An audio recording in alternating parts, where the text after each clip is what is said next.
Hello students, welcome to our online classes. Students, today we will read our English reader books third chapter, Glimpses of the Past.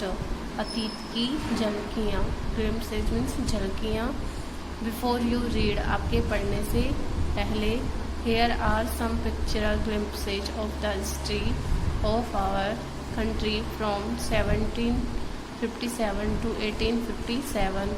यहाँ पर कुछ अतीत की झलकियाँ दिखाई गई हैं. हमारे देश में 1757 से 1857 के इतिहास में.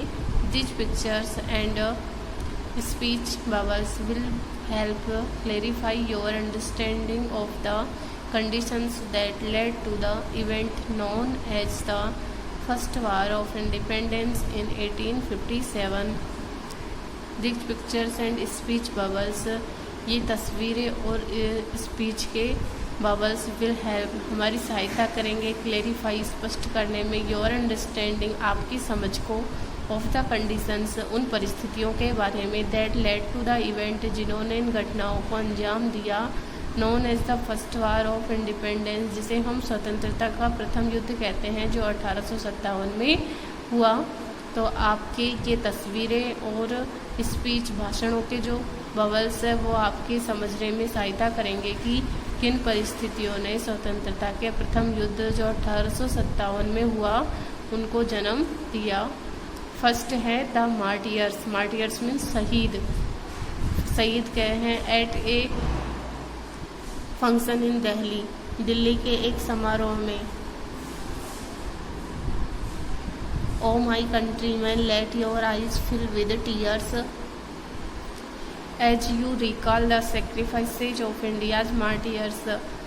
ए मेरे वतन के लोगों let your eyes fill with tears जरा आँखों में भर लो पानी. As you recall the sacrifices of India's martyrs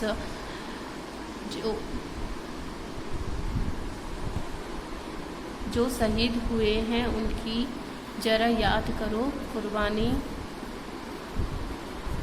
second है द कंपनीज कॉन्क्वेस्ट्स. कंपनी की जीत 1757 टू 1849. 1757 से 1849.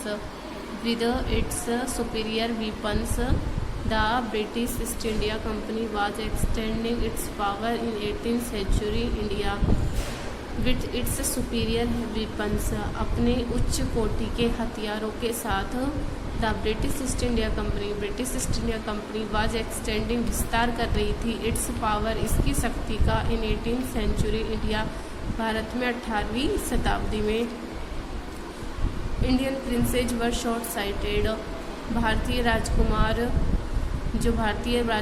थे और राजा थे वे इनमें दूरदर्शिता का अभाव था.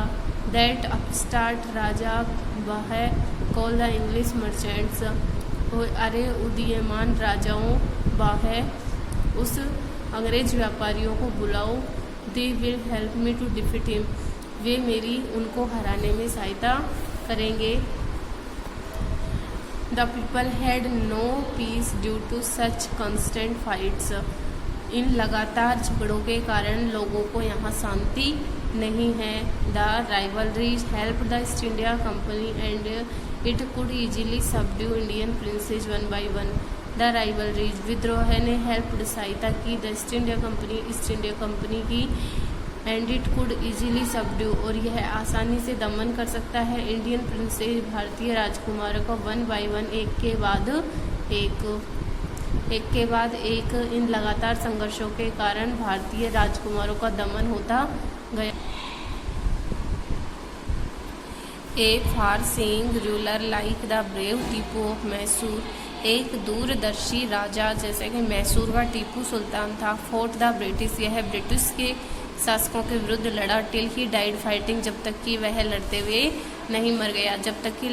नहीं मर गया. मैसूर का एक प्रसिद्ध शासक टीपू सुल्तान उनसे लड़ता रहा. Thank God. भगवान का धन्यवाद. There it's peace in the country now. अब देश में शांति है. No more wars and no looting by thugs.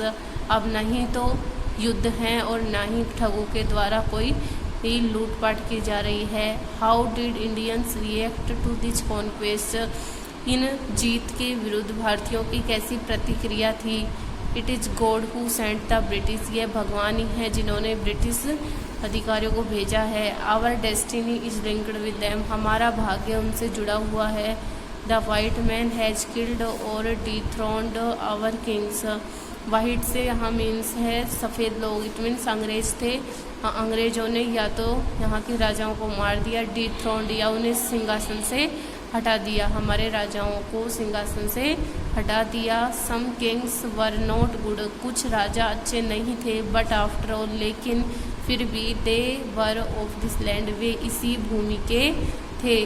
कुछ राजा अच्छे नहीं थे लेकिन फिर भी वे इस भूमि के थे। तो जो अंग्रेज अधिकारी थे उन्होंने यहाँ के राजाओं को या तो मार दिया या फिर उन्हें सिंहासन से हटा दिया। Now we have become slaves of foreigners, we have become हम बन चुके हैं, स्लेव्स मीन्स दास, ऑफ फॉरिजनर्स मीन्स विदेशों के, अब हम विदेशों के दास बन चुके हैं। तो स्टूडेंट्स आज के लिए इतना ही, नेक्स्ट वीडियो में रीड करेंगे। तो जितना भी पढ़ा दिया गया है आप रीड कर लें। और सेकंड पोएम ज्योग्राफी के लेसन, इसमें क्वेश्चन आंसर्स नहीं है तो आपको उन्हें नहीं करना है, ओनली पोएम रीड करनी है। Question first and second plus poem आपको लर्न हो जानी चाहिए। Okay, thanks.